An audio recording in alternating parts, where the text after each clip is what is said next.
वरदे हरी विठ्ठल श्री ज्ञानदेव तुकाराम पंढरीनाथ भगवान की जय। माऊली ज्ञानेश्वर महाराज की जय। जगद्गुरु संत श्री तुकाराम महाराज की जय। केळेश्वर भगवान की जय।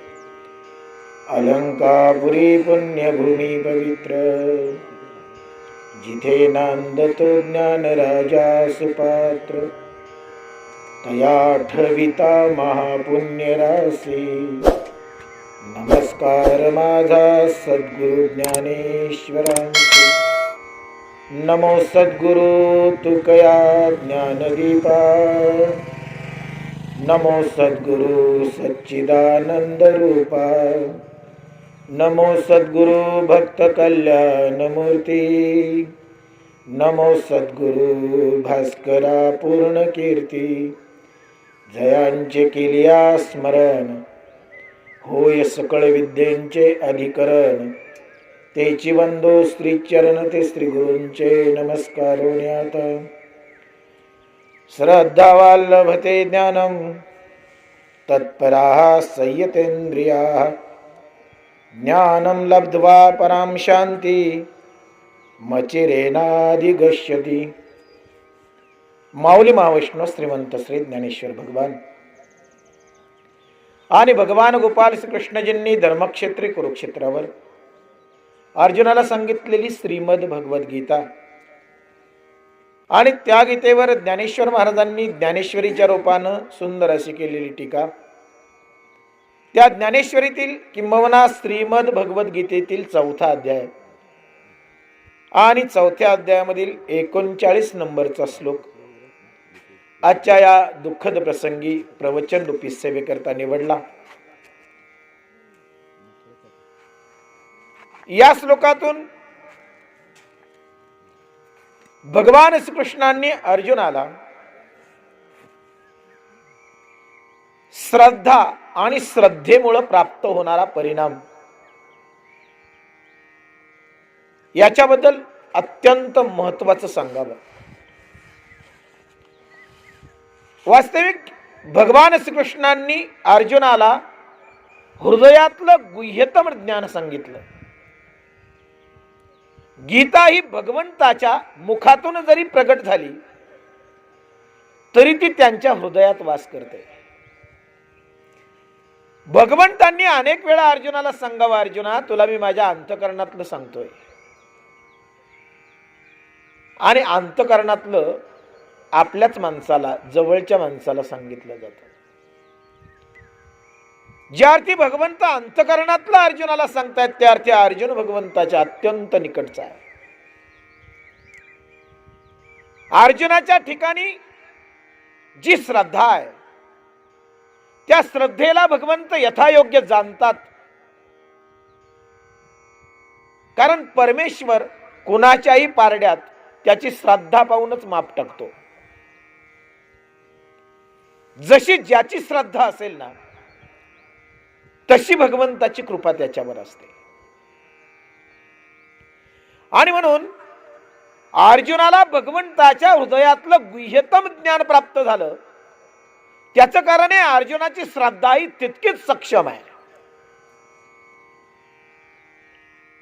आणि अर्जुन भगवंताला तितकाच जवळचा आहे। आणि म्हणून गीता हा भगवंताचा श्वास आहे, भगवंताचा अंतःकरण आहे। स्वमुखे आपण सांगतो श्री विष्णू, श्री गीता हा प्रश्न अर्जुनेसी स्वतः भगवंतांनी सांगितलं। या श्लोकामध्ये भगवंत श्रद्धेबद्दल बोलतायत। श्रद्धा वाल्लभते ज्ञानम, एक सूत्र सांगितलंय भगवंतांनी।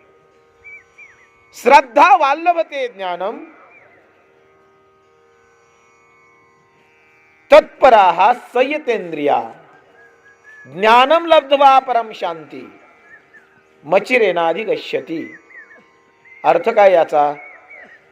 श्रद्धा वाल्लभते, वाल्लभने म्हणजे वाढविणे, श्रद्धा वाल्लभते ज्ञानम, श्रद्धा ज्ञान वाढवते।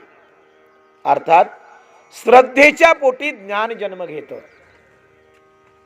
ज्ञानाची जननी श्रद्धा आहे। ज्याच्याकडे श्रद्धा आहे ना तोच ज्ञानी, ज्याच्याकडे श्रद्धा नाही तो अज्ञानी. आणि म्हणून श्रद्धेच्या ठिकाणी ज्ञानाची उत्पत्ती आहे. श्रद्धावान लभते ज्ञानम. ज्ञान प्राप्त झाल्यानंतर काय? ज्ञानम लब्ध्वा परम शांती. ज्ञानाच्या योगानं शांती प्राप्त होते, समाधान प्राप्त होतं. ही दोन सूत्र या श्लोकामध्ये फार महत्वाची आहेत. पहिलं सूत्र काय सांगितलं? श्रद्धा वाल्लभते ज्ञानम. श्रद्धा ज्ञान वाढवते, हे पहिलं सूत्र आहे. आणि या श्लोकातलं दुसरं सूत्र काय सांगितलं? ज्ञानम लब्ध्वा परम शांती. ज्ञानामुळे शांतीची, सुखाची, समाधानाची प्राप्ती होते. या दोन सूत्रांवर प्रवचन करायचं. श्रद्धेनं ज्ञान वाढतं, श्रद्धेच्या पोटी ज्ञानाचा जन्म होतो. मग खरंच आमच्या ठिकाणी श्रद्धा आहे का? आणि श्रद्धा असेल तर ज्ञानाचा अभाव असण्याचं काही कारण नाही. मुद्दा लक्षात घ्या. ज्याच्याजवळ ज्ञान आहे त्याच्याजवळ श्रद्धा आहे, आणि ज्याच्याजवळ श्रद्धा आहे त्याच्याजवळ ज्ञान आहे. हे जर समीकरण असेल तर मला वाटतं ज्याच्याजवळ श्रद्धा आहे तो प्रत्येक जण ज्ञानी आहे. ज्याच्याजवळ श्रद्धा आहे तो प्रत्येक जण ज्ञानी आहे. मग आपण स्वतःला प्रश्न करायला पाहिजे, मी श्रद्धावान आहे का? स्वतःचं आत्मपरीक्षण केल्यानंतर किंवा स्वतःच्या अंतःकरणामध्ये डोकावल्यानंतर आम्ही स्वतःला एक प्रश्न करावा, माझ्याजवळ श्रद्धा आहे का? काय म्हणतील माणसं? हो, मी रोज मंदिरात जातो, मी रोज हरिपाठ करतो, मी रोज ज्ञानेश्वरी वाचतो, मी रोज कपाळाला गंध लावतो, माझ्या गळ्यामध्ये तुळशीची माळ आहे, म्हणजे मी श्रद्धावान आहे. मापदंड काय वापरले आपण? माझ्या गळ्यात तुळशीची माळ म्हणजे मी श्रद्धावान, मी कपाळाला गंध लावलाय म्हणजे मी श्रद्धावान, मी हरिपाठ करतो म्हणजे माझ्या ठिकाणी श्रद्धा आहे, मी वारी करतो म्हणजे माझ्या ठिकाणी श्रद्धा आहे. हे श्रद्धेचे मापदंड आपण लावले. पण मला सांगा, वारी करतो त्याच्याजवळ श्रद्धा असतेच का? फार महत्वाचा प्रश्न आहे बरं का. ज्ञानेश्वरी वाचतो म्हणजे त्याच्याजवळ श्रद्धा असतेच का? काही श्रद्धेनं वाचतात, इथपर्यंत बरोबर आहे. पण काहीतरी ज्ञान व्हावं म्हणून वाचतात, काही चला वाचायची म्हणून वाचतात. वारी करतात मग सगळेच श्रद्धेनं करतात का? नाही ना. हौशे नवशे गौशे सगळेच असतात. असं काही नाही की वारी करणारा श्रद्धावानच असतो. गळ्यात माळ आहे म्हणजे तो श्रद्धावान आहे का? नाही. श्रद्धा प्रगट करण्याचं हे साधन आहे. वारीच्या द्वारे श्रद्धा प्रगट होईल, माळीच्या द्वारे श्रद्धा प्रगट होईल, तुम्ही गंध लावलाय तर त्याच्याद्वारे श्रद्धा प्रगट होईल. परंतु माळ घालणे, गंध लावणे, वारी करणे म्हणजेच तो श्रद्धावान आहे, हा मापदंड वापरू नका. ज्याच्या गळ्यात माळ नाही त्यांच्याजवळ श्रद्धा नाही का? सांगा ना. ते मंदिरात जात नाहीत का? ज्याच्या गळ्यात माळ नाही ते वारी करत नाहीत का? करतात ना. ज्याच्या गळ्यात माळ नाही ते ज्ञानेश्वरी वाचत नाहीत का? असं कोण म्हणतं? म्हणजे श्रद्धेचे ते मापदंड होऊ शकत नाही. माझ्याजवळ श्रद्धा आहे की नाही, ती श्रद्धा काही गोष्टींद्वारे आपण प्रगट करतो, काही गोष्टींद्वारे. म्हणून मी श्रद्धावान आहे हा मापदंड स्वतःच्या बाबतीत लावणं मला वाटतं तितकंसं योग्य नाही. कारण श्रद्धेची संकल्पना, श्रद्धेची व्याख्या वेगळी आहे. कुणावर श्रद्धा? महत्वाचा मुद्दा आहे. श्रद्धा कुणावर? तुम्ही म्हणाल माझ्याजवळ श्रद्धा आहे. कुणावर श्रद्धा आहे? आपली पैशावर श्रद्धा आहे की नाही? आहे ना. म्हणून तर खिशात ठेवलाय, बँकेत ठेवलाय. जमिनीवर श्रद्धा आहे की नाही? आहे ना. आपण कमावलेल्या इस्टेटीवर श्रद्धा आहे की नाही? आहे ना. बरोबर आहे. मुलांवर श्रद्धा आहे की नाही? आहे. बायकोवर आहे की नाही? आहे. आई वडिलांवर श्रद्धा आहे की नाही? आहे ना. श्रद्धा नाही असा माणूसच नाही. एक लक्षात घ्या, जगामध्ये श्रद्धा नसलेला माणूसच नाही आहे. प्रत्येकाच्या अंतःकरणामध्ये श्रद्धा आहे, प्रत्येकाच्या अंतःकरणामध्ये प्रेम आहे, कुठंतरी कुणावर तरी भाव आहे ना. म्हणून अश्रद्धावान कुणीच नाहीये जगामध्ये. हा झाला भौतिकतेचा विचार, बरं का. हा झाला भौतिकतेचा विचार. श्रद्धा प्रत्येकाची कुणावर ना कुणावर असतेच, नक्की असते. म्हणून मी जर प्रश्न केला, तुम्ही नास्तिक आहात का हो, माणसं म्हणतील नाही हो, किंवा काय म्हणतात, मी नास्तिक आहे, मी देवाला मानत नाही. मी नास्तिक आहे, मी देवाला मानत नाही, माझा देवावर विश्वास नाही, माझा वारीवर विश्वास नाही, नास्तिक माणूस आहे मी. मग आता नास्तिकचे सुद्धा ते प्रमाण आहे का? मूळ मुद्दा असा आहे, नास्तिक ही व्याख्या संसारात लागू होत नाही, बरं का. कारण संसारात सगळेच आस्तिक आहेत. श्रद्धा नाही असा कुणीच नाहीये महाराज. परंतु जेव्हा अध्यात्मामध्ये प्रवेश होतो ना, जेव्हा आध्यात्मिक क्षेत्रामध्ये प्रवेश होतो ना, तेव्हा आस्तिकता आणि नास्तिकता हे दोनही वर्ग निर्माण होतात.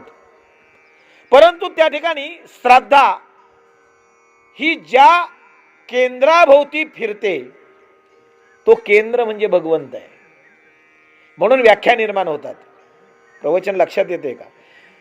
परमार्थामध्ये केंद्रस्थानी भगवंत आहे आणि भगवंताच्या अवतीभोवती सिद्धांत आहेत. अध्यात्म हे भगवंताच्या अवतीभोवती फिरतो, लक्षात ठेवा.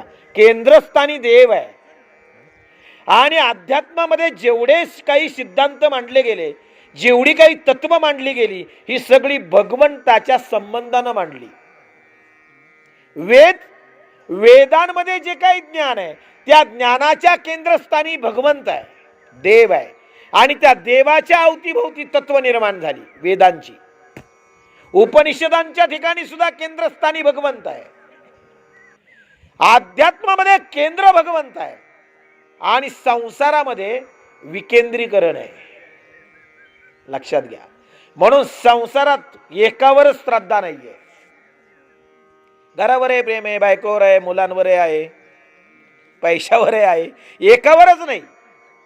पण परमार्थामध्ये एकावरच आहे, आपुला तो एक, बस एक.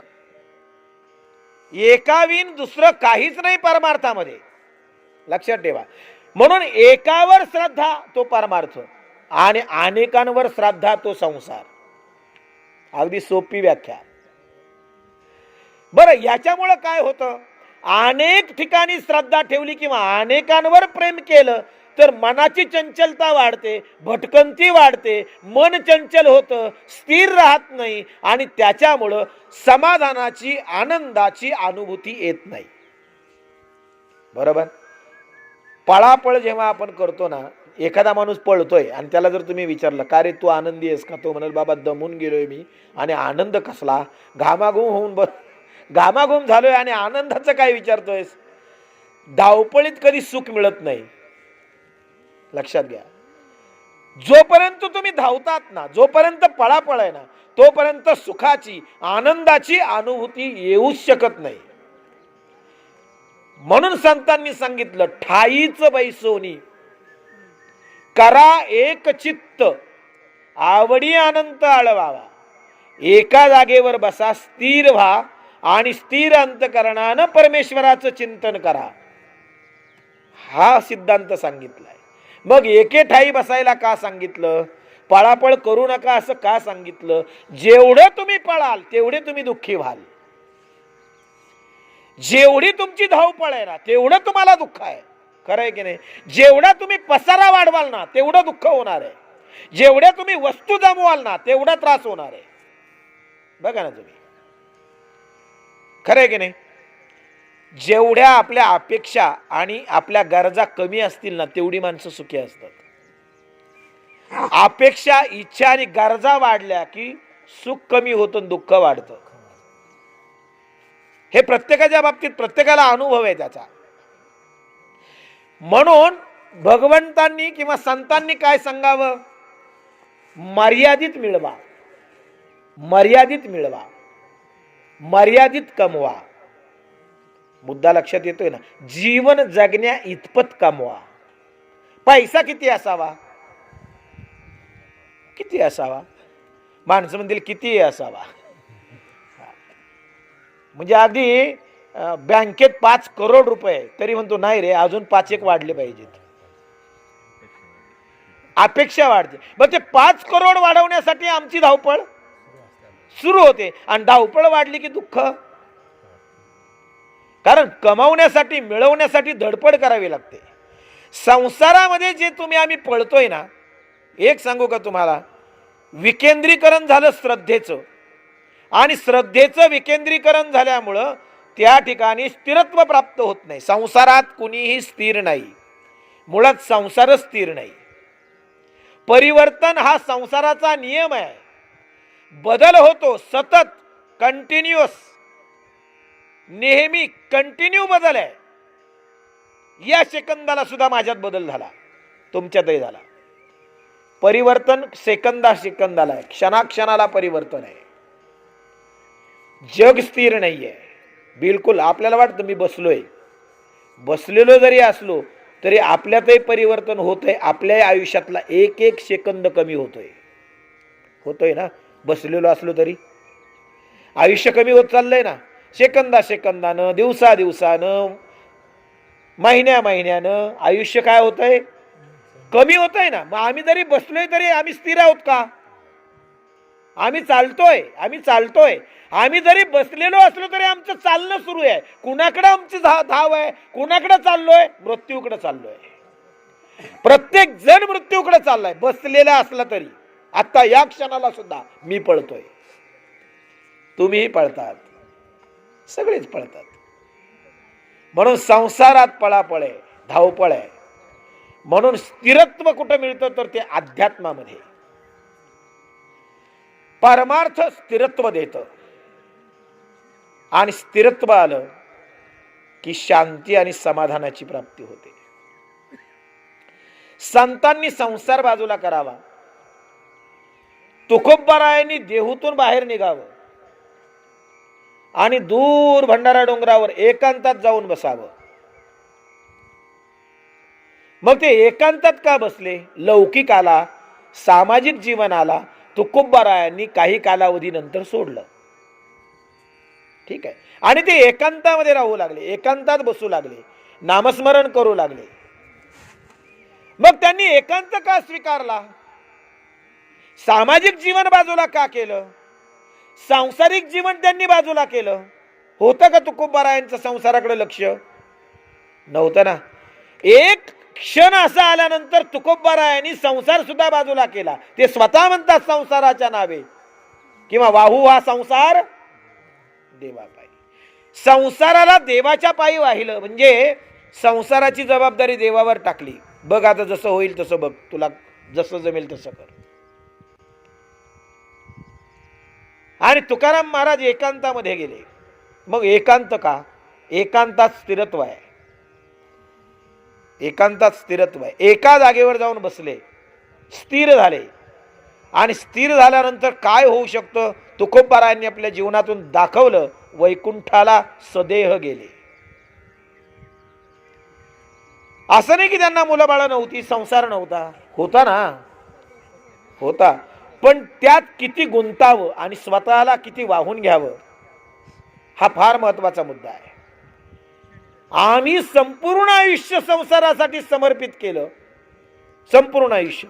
आणि कुठंतरी सवडीनं वेळ मिळाला तर आणि गरज पडली तर देवाकडे गेलो.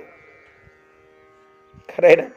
आम्हाला काहीतरी संकट आलं, प्रॉब्लेम आले, दुःख आले आणि आमच्याच्यानं आता ते संकट दुःख दूर होईना, तेव्हा आम्ही पर्याय काय शोधला? आता देवा बघ बाबा, तू कर काय करायचं ते. आम्ही केव्हाच गेलो, आम्हाला काहीतरी प्रॉब्लेम जाणवला तेव्हा गेलो संसारात. म्हणून एक सांगू का तुम्हाला, आमच्या श्रद्धा सुद्धा सांसारिकच आहेत. आमचा परमार्थ सुद्धा सांसारिक आहे. आम्ही वारी सुद्धा का करतो माहिती का? एक जण म्हणला महाराज 10 वर्ष वारी केली हो पण सुख काही मिळालं नाही. अरे मग वारी कशासाठी केली आहे? काय म्हणतोय तो? म्हणाला महाराज 10 वर्ष वारी करतोय मी. पण काय खरं नाही हो, सुख समाधान नाही. 10 वर्ष वारी करतोय पण सुख समाधान नाही. म्हणजे वारी का करतोय? सुखा समाधानासाठी करतोय. काय म्हणाले महाराज, अहो रोज ज्ञानेश्वरी वाचतोय, आता हे माझं 3रं वर्ष आहे. खरं आहे बरं का, आता हे माझं 3रं वर्ष आहे, 3ऱ्यांदा ज्ञानेश्वरी वाचतोय. अहो एवढं सगळं देवाचं करतो पण पोरीचं काय जमाना. बघा बरं का आम्ही परमार्थ का करतोय. एवढी 3 वर्ष झालं ज्ञानेश्वरी वाचतोय, एवढं देवाला साकडं घातलं, पण पोरीचं काय अजून जमलं नाही. म्हणजे आम्ही ज्ञानेश्वरी का वाचली? पोरीचं जमावं म्हणून. वारी का केली? सुख मिळावं म्हणून. एक सांगू का, वारी सुख देतेच, केल्यानंतर प्राप्त करण्याची गरज नाही. परमार्थामध्ये सुख प्राप्त करण्याची गरज नाही. परमार्थात प्रवेश झाला का ते आपोआप मिळतं. आणि संसारात सुख कधी मिळतच नाही, कारण ते त्याच्याकडे नाहीच आहे. ज्याच्या अंगावर कपडे नाही त्याच्याकडे कपडा मागून उपयोग काय? जो उघडा फिरतो त्याच्याकडे काय वस्त्र मागावेत? बरोबर आहे ना. कुणाकडे मागावं? ज्याच्याकडे आहे त्याच्याकडे मागावं. आम्ही संसाराकडून अपेक्षा करतोय सुखाची. तोच उघडा फिरतोय, तो आपल्याला काय देणार आहे? संसार सुख देण्यासाठी सक्षम नाही. म्हणून संसारावर कितीही श्रद्धा ठेवली ना, कितीही श्रद्धा ठेवा, कधीच सुख मिळत नाही, मिळणार पण नाही. पैशाने कधी कोणी सुखी झाला? माणसं म्हणतात त्याच्याकडे खूप पैसा आहे तो सुखी आहे. माणसं काय म्हणतात, अहो खूप पैसा आहे हो त्याच्याकडं, खूप सुखी माणूस आहे तो. म्हणजे काय, पैसा असला म्हणजे सुख मिळतं? पैशावाल्यांना विचारून बघा सुखी आहेत का. उलट देवाचं उलट आहे. जो साखर कारखान्याचा चेअरमन असतो त्याला डायबिटीस देतो देव. देवाच्या बाबतीत उलट आहे. म्हणून एक सांगू का तुम्हाला, वस्तू कधी सुख देण्यासाठी सक्षम नाहीत, बिलकुल नाही. आमचा तो गैरसमज आहे. आम्हाला वाटतं आम्ही हे मिळवलं, आम्ही ते मिळवलं, थोडीशी 10 एकर जमीन वाढवली, सुख मिळेल. मिळालंय सुख? 100 एकरवाल्याला नाही तर आपले 10 एकरचं काय घेऊन बसले. वस्तू सुख देत नाहीयेत. घरावर मजला चढवला मग सुख मिळालं. नेमकी आमची सुखाची व्याख्या काय? आमच्या जीवनामध्ये आम्हाला जे सुख हवंय ते सुख आम्हाला वस्तूंकडून मिळतंय का याची चाचपणी आम्ही कधी केली आहे का? की आम्ही ही गोष्ट मिळवली मग त्यातून आम्हाला नेमकं काय प्राप्त झालं, त्यातून आम्हाला काय मिळालं? कधी आम्ही याची चाचपणी करत नाही. कधी आम्ही या गोष्टींचा विचार करत नाही. नाही करत विचार. आम्ही वस्तू कमवत राहतो, वस्तू मिळवत राहतो. अनेक वस्तू मिळवल्या आम्ही,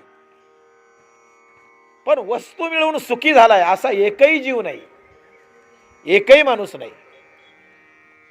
म्हणून आपला मनातला गैरसमज काढून टाकायचा. तो बंगल्यात राहतो म्हणजे सुखी आहे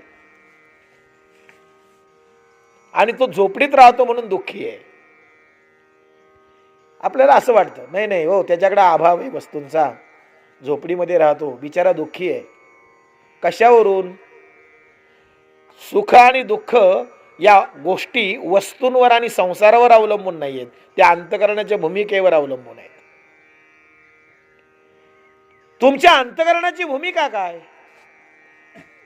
तुकाराम महाराजांकडे अभाव आहे. आधी तर सावकारकी होती. काल मी देहूला होतो महाराज, मला त्या ठिकाणी तुकोबारायांच्या जन्मस्थानावर तिथं त्यांच्या वाड्यामध्ये गेलो तर त्या आजी होत्या त्या ठिकाणी बसलेल्या. त्यांनी मला सांगितलं तुकाराम महाराजांकडे 500 एकर जमीन होती. किती? 500. काय सावकारकी तर होतीच त्यांची. 500 एकर जमीन होती. म्हणजे जे आता जो वाडा आहे त्या वाड्यापासून तर तुकाराम महाराजांचं जे मंदिर आहे विठ्ठल रखुमाईचं मंदिर, तिथपर्यंत त्यांचा पूर्ण वाडा होता. तो हो देऊळवाडा. तो सगळा वाडा, ते सगळे वाडा त्यांच्या मालकीचा आहे. जे वैकुंठ गमनाचं जे स्थान आहे ती त्या काळामध्ये तिथं शेती होती. ते स्थान, ती शेती सुद्धा तुकाराम महाराजांच्या मालकीची आहे. जे गाथा मंदिर आहे तुकाराम महाराजांचं, ते गाथा मंदिर सुद्धा तुकाराम महाराजांच्या शेतात आहे, त्यांच्या मालकीचं. त्यांच्या मालकीचं शेत 500 एकर. आणि गहाणखत तर कितीतरी होती त्यांच्याकडे, ते तर त्यांनी नदीत वाहून सोडून दिली. तुकाराम महाराजांकडे नव्हतं का काही? अहो श्रीमंत होते तुकाराम महाराज, म्हणून तर आप्पाजी गुळव्यांनी आपली पोरगी तुकाराम महाराजांना दिली. हो, आमच्या आऊसाहेब जिजाऊ मासाहेब तुकाराम महाराजांची पत्नी म्हणतोय. पुण्याच्या आप्पाजी गुळव्यांची पोरगी आहे, अत्यंत श्रीमंत बापाची लेक आहे. आप्पाजी गुळव्यांकडे 3600 एकर ऊस होता. संपूर्ण पश्चिम महाराष्ट्राला गुळ पुरवण्याचं काम एकटे आप्पाजी गुळवे करायचे. एवढ्या श्रीमंत बापाची पोर तुकाराम महाराजांची पत्नी आहे, दुसरी पत्नी आवली. का दिली त्यांनी? तुकाराम महाराजांची श्रीमंती आणि सावकारकी पाहूनच दिली असेल ना. कोणताही बाप आपली लेक केव्हा देतो? माझी लेक त्या ठिकाणी सुखी राहील का, हा विचार करूनच कोणताही बाप आपल्या पोरीला दुसऱ्याच्या हातात सोपवतो ना. बघ, आप्पाजी गुळव्यांनी तोच विचार केला असेल ना. तुकोबराया श्रीमंत नव्हते का? त्यांच्याकडे जमीन नव्हती का? मालमत्ता नव्हती का? होती ना. पण दुष्काळाच्या काळात सगळं वाटून दिलं, काहीच राहिलं नाही महाराज. इतका अभावाचा संसार झाला की कधी कधी आवलीच्या घरामध्ये चूल पेटायची नाही. तुकाराम महाराजांच्या चूल नाही पेटायची. लेकरांना उपवाशी राहावं लागायचं. कधीतरी कुणी एखाद्याने आवलीला हाक मारावी, आवले तेवढा कोंडा घेऊन जा बाई. मग त्या कोंडा न्यायचा, तो पाकडायचा, त्यातल्या कन्या काढायच्या, त्या दळायच्या, मग त्याची भाकरी करायची. इथपर्यंत परिस्थिती तुकोबारायांवर आली, संसारावर आली तुकोबांच्या. इथपर्यंत परिस्थिती आली. तरी तुकाराम महाराजांनी कुठल्याही प्रकारची तक्रार भगवंताकडे केलेली कुठंच दिसणार नाही, कुठंच नाही. आवलीनं परोपरीनं तुकोबारायांना सांगावा आणि संसाराकडे ओढण्याचा प्रयत्न करावा. संसाराच्या परिस्थितीची जाणीव तुकाराम महाराजांना करून द्यावी, व्यवहाराची जाणीव करून द्यावी. पण तरी तुकाराम महाराजांनी त्याकडे दुर्लक्ष करावं. मिरच्या विकायला गेले तर सगळेच देऊन आले, काहीच मिळालं नाही. तुकाराम महाराजांनी त्या नेलेल्या बैलाला चारा घालायला सुद्धा त्या गोण्या विकल्या, तेव्हा त्यातून पैसे आल्यावर त्याचा चारा घेतला आणि बैलाला घातला. तशाच मिरच्या देऊन टाकल्या. किती व्यवहार. मग आता माणसं म्हणतील तुकाराम महाराज व्यवहार शून्य होते. असं नाही हो महाराज. मला सांगायचंय काय माहितीये का, किती संसाराच्या बाबतीत उदासीन आहेत, व्यवहाराच्या बाबतीत किती उदासीन आहेत. तुकाराम महाराजांना व्यवहार कळत नव्हता असं नाही आहे. ते सावकार होते, व्यवहार कळत होता त्यांना. पण तुकोबांनी जेव्हा त्याच्यावर तुळशीपत्र ठेवलं आणि परमार्थाच्या नावे जीवन जगायला तुकोबांनी जेव्हा सुरुवात केली ना, तेव्हा तुकोबांनी संसाराची आसक्ती संपवली. संसाराच्या नावे घालून या शून्य. संसार देवाच्या चरणी व्हायला तक्रार नाही केली. आमच्याकडे भरपूर आहे तरी आमच्या तक्रारी चालूच आहे. हेच नाही तेच नाही, हेच मिळालं नाही तेच मिळालं नाही, असंच झालं नाही तसंच झालं नाही. आपल्या तक्रारी चालू आहेत की नाही. संतान इतका अभावी संसार आपला नाही. संतान इतका अभावानं भरलेला संसार आपला नाहीये. 2 वेळचं सुखानं परमेश्वरानं आम्हाला दिलं. आमची लेकरं बाळ सुखात आहेत. काय आम्हाला थोडी काही कमतरता आहे का घरामध्ये? काही नाही ना. जेवतोय ना आम्ही समाधानानं सुखानं. संतांकडे तर तेही नव्हतं. माझ्या माऊलींच्या झोपडीमध्ये फुटकं खापर नव्हतं. इंद्रायणीचं पाणी ठेवायला फुटकं खापर नव्हतं. ही परिस्थिती ज्ञानोबारायांची. 4-4, 5-5 दिवस त्यांना उपवास काढावा लागला. इंद्रायणीच्या पाण्यावर जगावं लागलं. साधी माधुकरी वाढली नाही माऊलींना. लाथाबुक्क्यांशिवाय मिळालं नाही त्यांना काही. पण तरी माझे ज्ञानोबा म्हणतात, अवघाची संसार सुखाचा करीन, आनंदे भरीन तिन्ही लोकी. काय होतं संतांकडे सांगू का? एक मोठी श्रीमंती होती, ती म्हणजे श्रद्धा, भाव. आणि नेमका त्याचाच अभाव आहे आपल्याकडे. देवभावाचा भुकेला, पण तोची दुष्काळ, त्याचाच दुष्काळ आहे आजकाल. माणसं वस्तू देतात, नारळाची तोरणं देवाला बांधतात गळ्यामध्ये, त्याच्या पुरणपोळीचं जेवण वाढतात देवाला नैवेद्य म्हणून.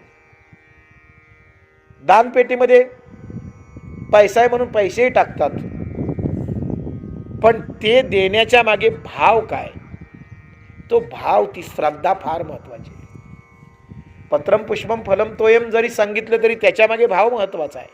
तुम्ही कोणत्या भावनेनं देता आहात, तुमची भावना भगवंताप्रती कशी आहे,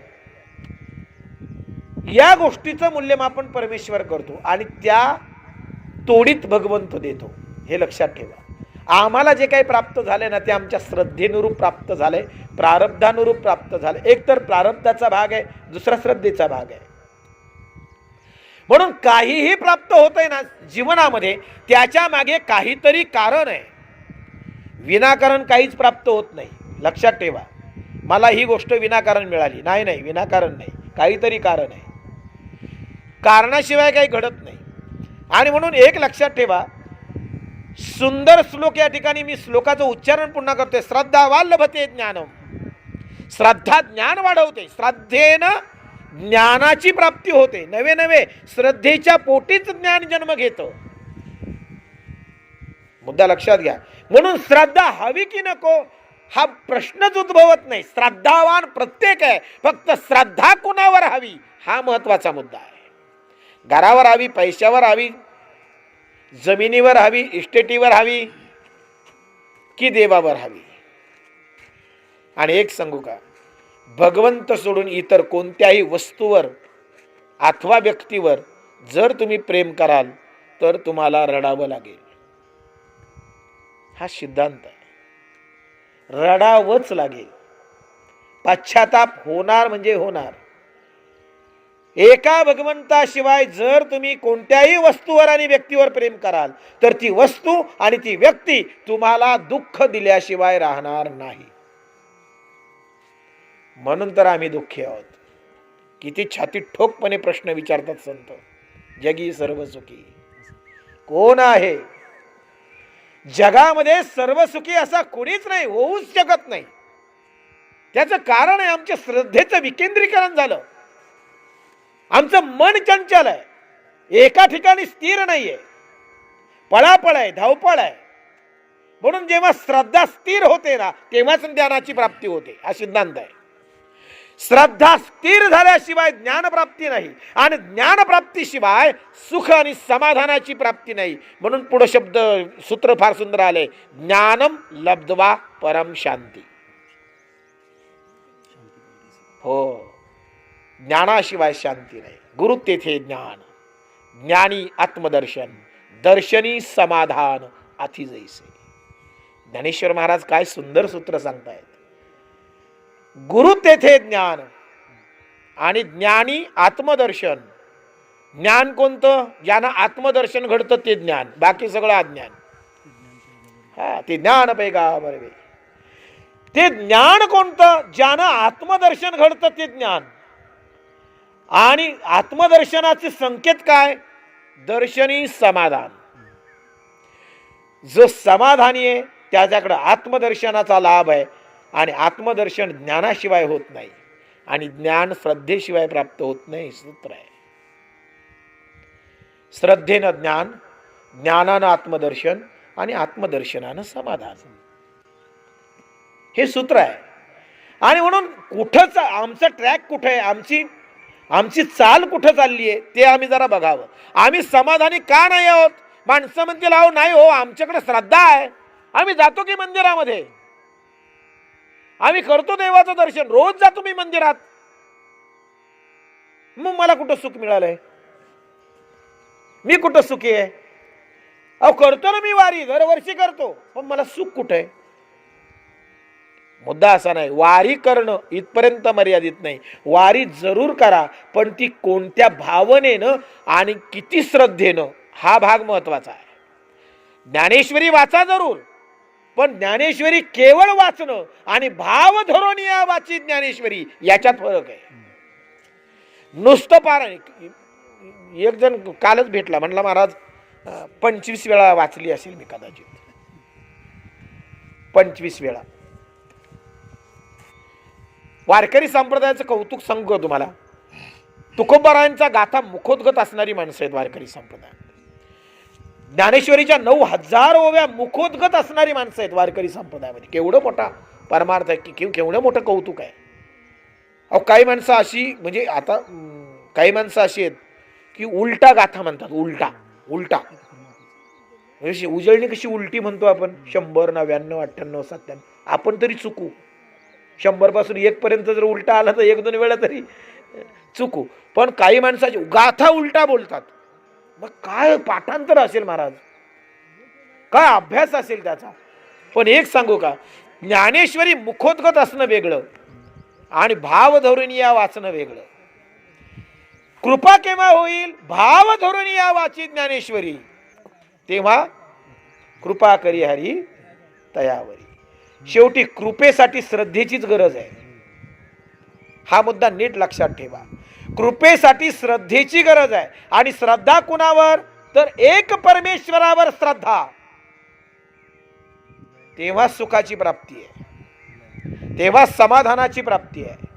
समाधान आणि सुख तुम्हाला तेव्हाच मिळेल, पारमार्थामध्ये जेव्हा तुमचा प्रवेश होईल तेव्हा तुम्हाला सुख मिळवण्याची गरज पडणार नाही, ते आपसुक तुमच्याकडे धावत येईल.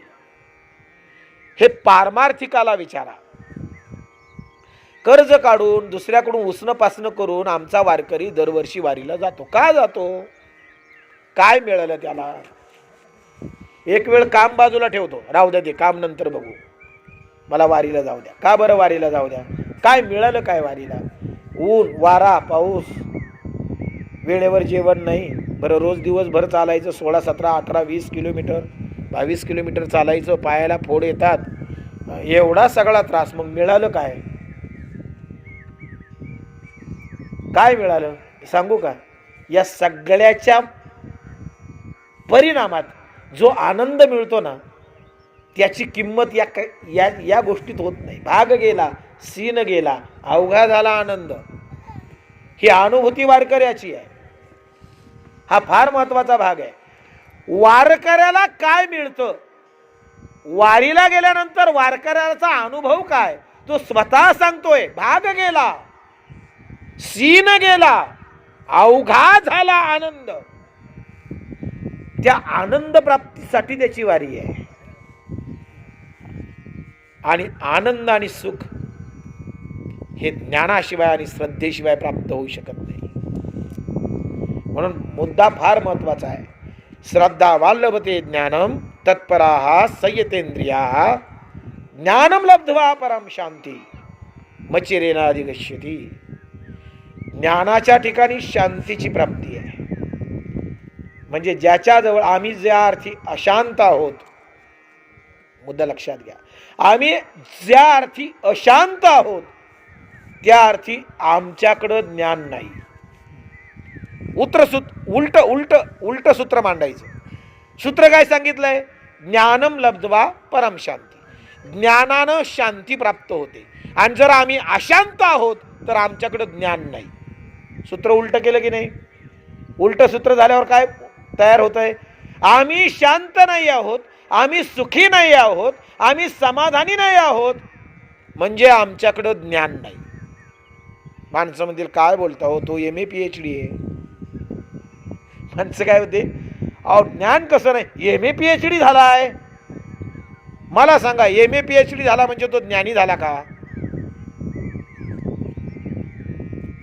सांगू का तुम्हाला, ज्ञान म्हणजे परिपूर्णता, बस. मग आता परिपूर्ण कोण आहे, एका परमेश्वराशिवाय परिपूर्ण कोणीच नाही. अभाव आहे की नाही. MA PhD झाला तरी काहीतरी कमतरता आहे की नाही, का सगळं ज्ञान आहे त्याला, असं थोडंच आहे. ठराविक विषयांमध्ये तो पारंगत असेल, ठराविक विषयांमध्ये प्रवीण असेल, म्हणून सगळेच विषयांमध्ये प्रवीण नाही ना तो. परिपूर्ण कोण आहे, कोणीच नाहीये. संसारात परिपूर्णतेचा अनुभव नाही. संसारात परिपूर्णतेचा अनुभव नाही, कारण संसारच अपूर्ण आहे. संसारात अपूर्णता आहे, हे लक्षात ठेवा. परिपूर्णता नाही, पारमार्थात परिपूर्णता आहे. तुकोबारा सुद्धा आपली स्वतःची स्वानुभूती सांगताना काय म्हणतायत, तुकाराम महाराज म्हणतायत, आता मी पूर्ण झालो, माझ्या तृष्णा थांबल्या, शमल्या, आता निश्चिंतीने पावलो विसावा, खुंटलिया धावा तृष्णेची. ही अनुभूती केव्हा आली, खुंटलिया धावा तृष्णेची, तेव्हा निश्चिंतीने पावलो विसावा. मुद्दा नीट लक्षात घ्या. पारमार्थामध्ये तृष्णा थांबतात, संपतात. पारमार्थात इच्छा नसतात आणि इच्छेनं कधी परमार्थ होत नाही, लक्षात ठेवा. माझी अशी इच्छा आहे, मला वारी करायची. कशाला? वारी इच्छेनं नाही करत. परमार्थामध्ये इच्छा चालत नाही, संसारात आवड चालत नाही. बरोबर. इच्छा या संसाराशी निगडीत आहे आणि आवड ही परमार्थाशी निगडीत आहे. परमार्थ आवडीने आणि संसार इच्छेनं होत नाहीच. कारण इच्छा कधी तृप्त होत नाही. आणि जिथं तृप्तता नाही तिथं समाधान कसलं आलंय? आज एक इच्छा पूर्ण झाली तर उद्या दुसरी नवीन निर्माण आहे. पुनर्निर्मित होतात, इच्छा निर्माण होत राहतात. आता जेवण झालं म्हणजे आता जेवायची गरज नाही का? संध्याकाळी भूक लागणार आहे म्हणजे कुठंतरी पुन्हा विवंचना आहेच की नाही? नक्कीच आहे. संसारामध्ये तसंच आहे. संसारामध्ये तेच आहे. एकाने सांगितलं, एक म्हणाला मला जरा नोकराची गरज आहे, नोकर पाहिजे होता. पण नोकराची गरज आहे म्हटल्यानंतर त्यानं जाहिरात दिली पेपरमध्ये, नोकर पाहिजे. आता एक जण आला मुलाखतीला, चालेल म्हणाले, काय अडचण नाही. मुलाखत वगैरे झाली आणि नोकरीला ठेवायचं ठरलं. पण म्हणाला बाबा एकाच गोष्टी, आता काम तर तुला करावंच लागणार आहे नोकर म्हटल्यानंतर, पण तुला एक गोष्ट करावी लागेल, एक परीक्षा द्यावी लागेल. ती परीक्षेत जर तू पास झाला तर तुला मी नोकरी देतो. म्हणाले काय? पण पगार किती देणार? म्हणाले आधी परीक्षा तर दे, परीक्षे पास झाल्यानंतर पगाराचं ठरवू. तू म्हणशील तेवढा पगार देतो, म्हणशील तेवढा पगार देतो. ते म्हणाले पहा बरं, शब्दाला फिरायचं नाही. नाही फिरणार म्हणाले. मी घेतलेल्या परीक्षेत जर तू पास झालास तर तू म्हणशील तेवढा पगार देतो. तू म्हणशील तेवढा, तू आकडा बोलायचा, मी पगार द्यायचा. तोही खुश झाला, म्हणाला चांगला मालक आहे.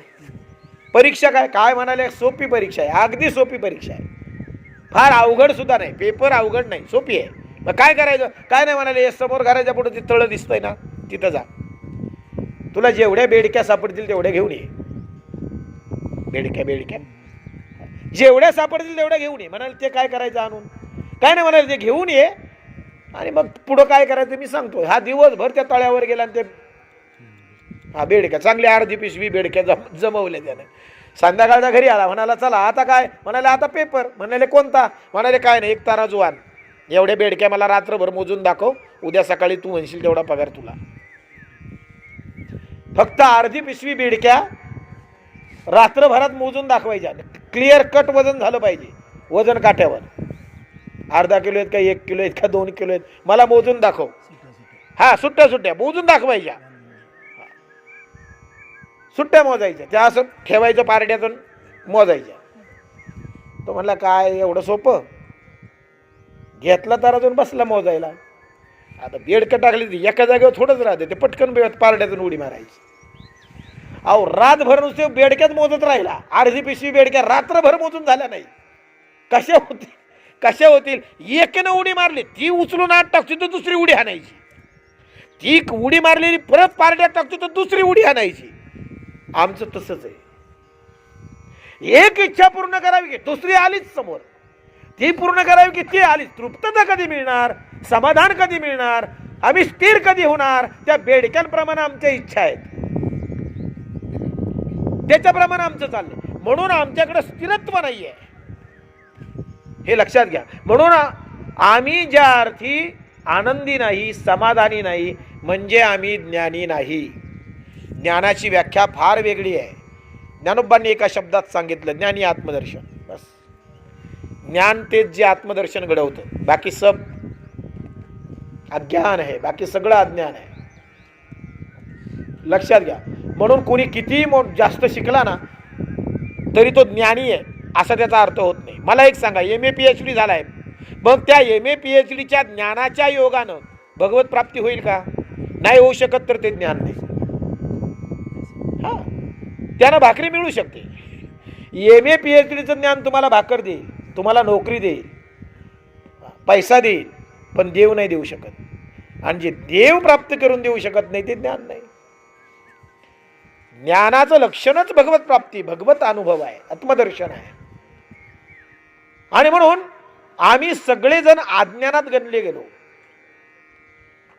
हे संसाराविषयीचं जे ज्ञान आहे ते ज्ञान नाहीये, ते अज्ञानच आहे. त्याचा समावेश अज्ञानात होतो. परोक्ष ज्ञान आणि अपरोक्ष ज्ञान याबाबत जेव्हा बोललं जातं ना, तेव्हा जेव्हा सांसारिक ज्ञानाच्या बाबत आम्ही बोलतो ना, ते सांसारिक ज्ञान ज्ञान नाहीच आहे.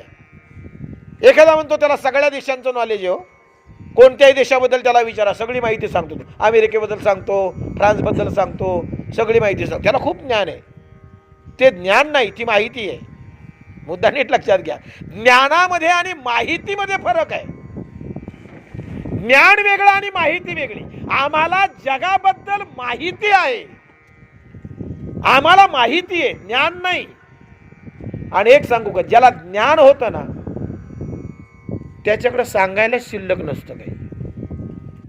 काय सांगावं, आत्मज्ञानाबद्दल काय बोलावं.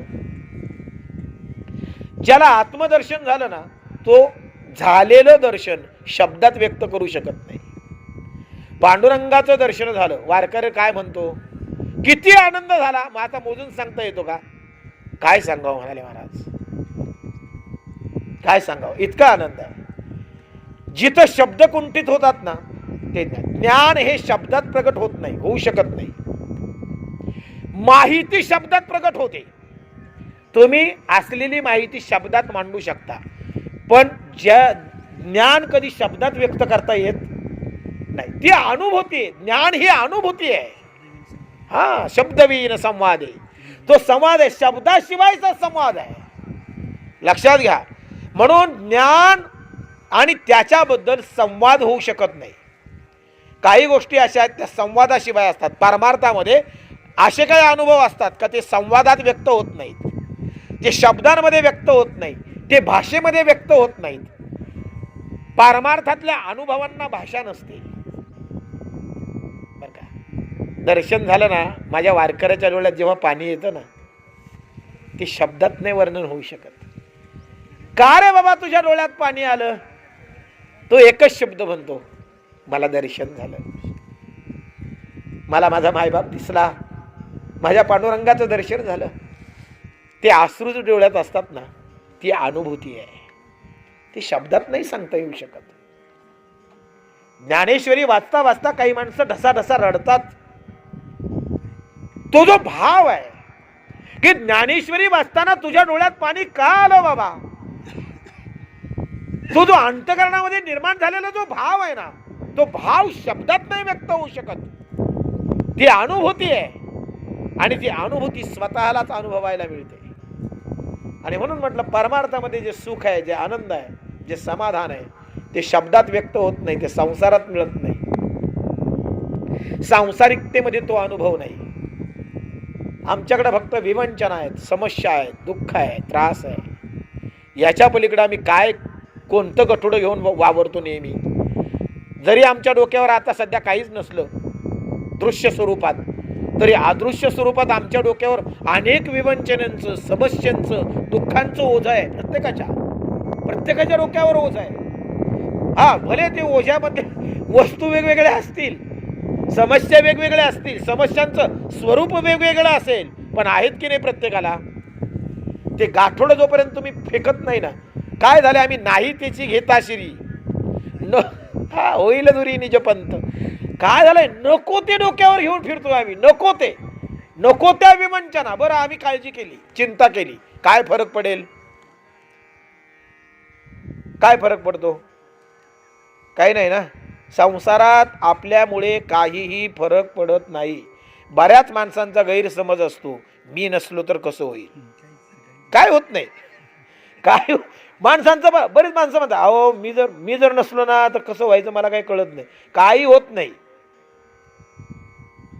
काय होतं, एका ठिकाणी महाराज प्रवचनाला गेलो आणि मला वाटतं 20-22 वर्षाचा पोरगा असेल, अपघातानं गेला. इतकं दुःख की अगदी प्रवचन करणं सुद्धा मुश्किल झालं. एवढ्या माणसं रडायची, गोंगाट वगैरे चालू, एवढी माणसं रडायची. आणि पोरगाही चांगला होता, गावामध्ये स्वभाव त्याचा चांगला होता, सगळं गाव हळहळ करत होतं. 20-22 वर्षाचा पोरगा असेल आणि नुकतंच लग्न झालेलं, मला वाटतं कधीतरी 5-6 महिनेच झाले असतील.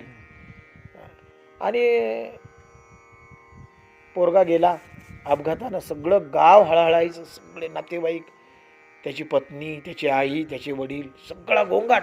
प्रवचन करता येईल. म्हणाले आता कसं व्हायचं त्याच्या आईबापांचं. गाव हळहळ करायला लागलं. कुटुंबाचं कसं व्हायचं. पत्नी गरोदर आहे, व्हायचं कसं. आता लोकांनी मदत गोळा केली. म्हणजे पैसे वगैरे त्या कुटुंबाला मदत व्हावी म्हणून ज्याला ज्याच्या यथाशक्ती बराचसा पैसा, जवळजवळ ₹1,00,000 जमले त्या ठिकाणी. इकडे पुणे भागातलीच गोष्ट आहे.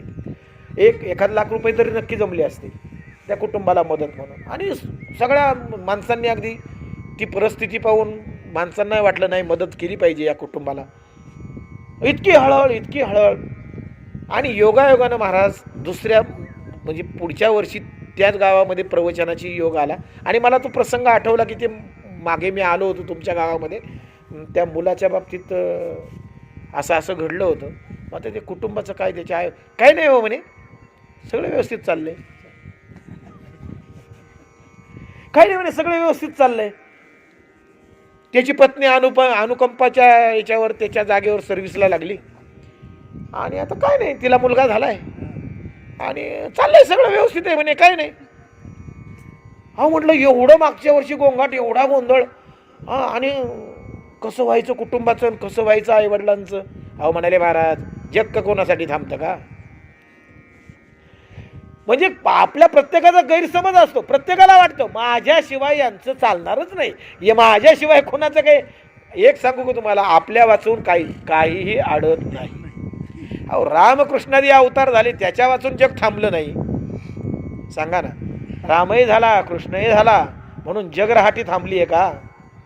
त्यांचे अवतार झाले, तुकोबारायांचा अवतार झाला, तुकोबाराया आले, ज्ञानोबाराया आले, येऊन त्यांनी सुद्धा प्रवास थांबवला की नाही. मग काय जग थांबलं नाही ना. मग त्यांच्या येण्या जाण्यानं फरक पडला नाही जगाला, आपल्या येण्या जाण्यानं काय फरक पडणार आहे.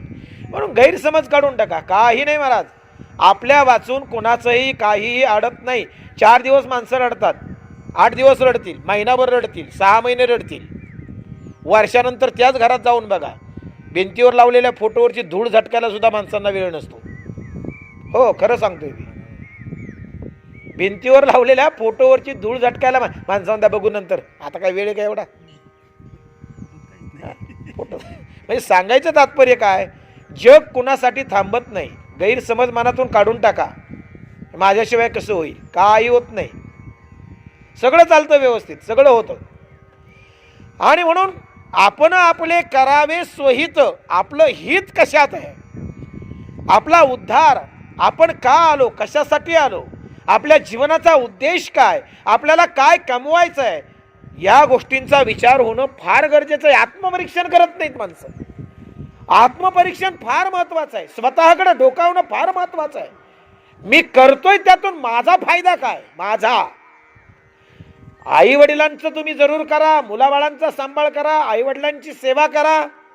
जी पत्नी आपली आहे त्या पत्नीला तिचे लाड पुरवा, ठीक आहे, करा ते.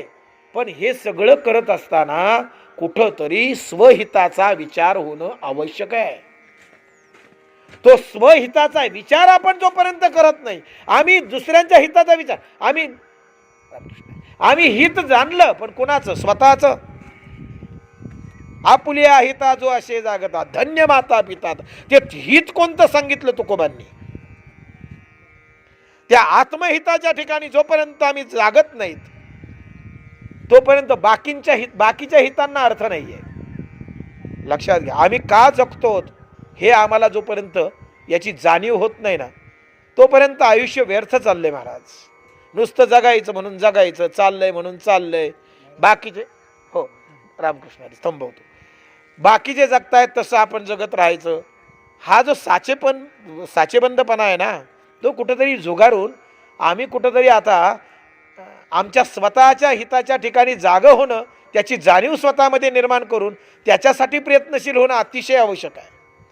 आम्ही जगत असलेला मार्ग आम्हाला सुखाकडे घेऊन जातोय का. आम्ही ज्या मार्गाने जगतोय तो मार्ग आमच्या हिताचा आहे का, आमच्या सुखाचा आहे का, आमच्या मोक्षाचा आहे का, आमच्या उद्धाराचा आहे का. कारण याच नरदेहामध्ये ती संधी आहे, अन्य ठिकाणी नाही. आणि म्हणून आता जो गाफील राहिला, बेसावध राहिला, तो वायाच गेला म्हणून समजा. म्हणून सावध व्हा रे सावध, सोडा माया आशा. हा सावध व्हायला जे संत सांगतायत ना, उठा जागे व्हा रे आता, स्मरण करा पंढरीनाथा, भावे चरणी ठेवा माथा, चुकवी व्यथा जन्मांच्या.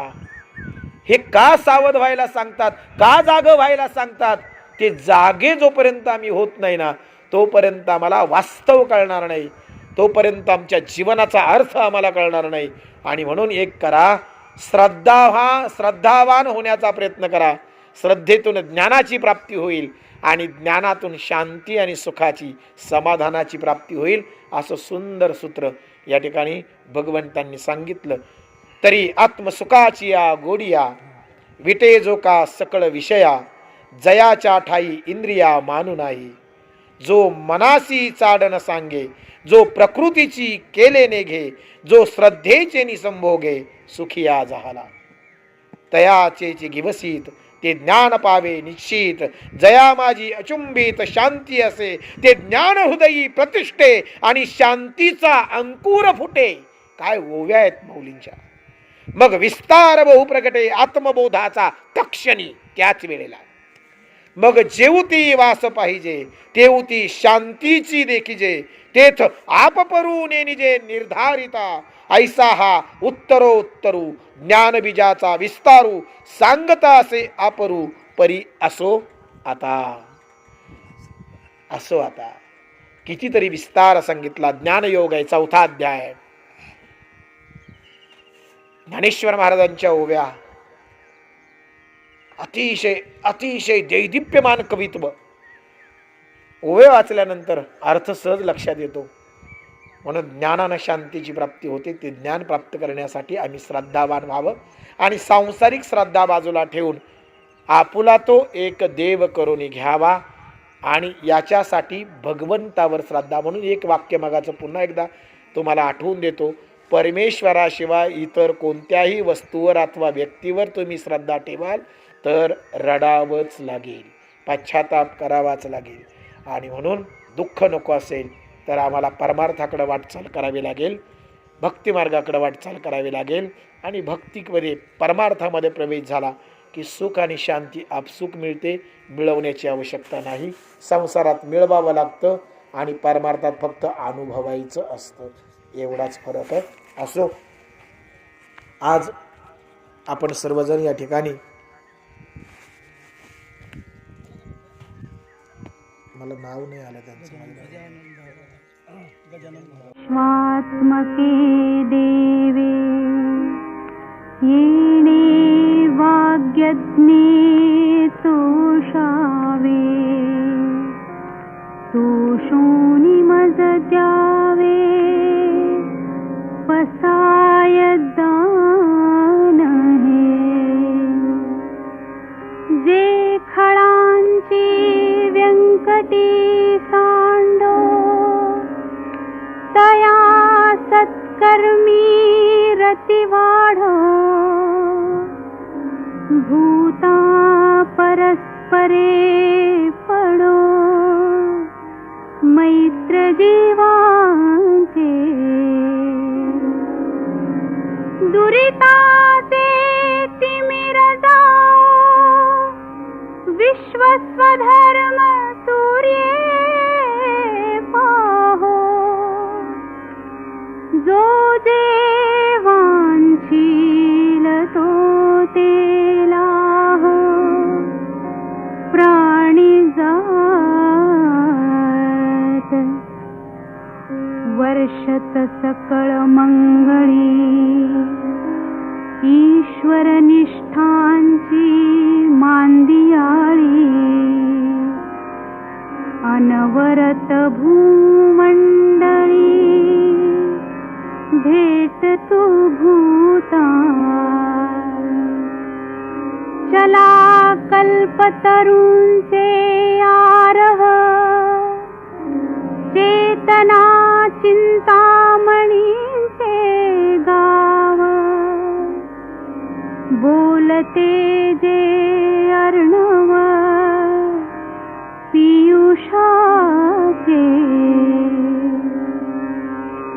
चंद्रमे जे अलांछन मार्तंड जे तापहीन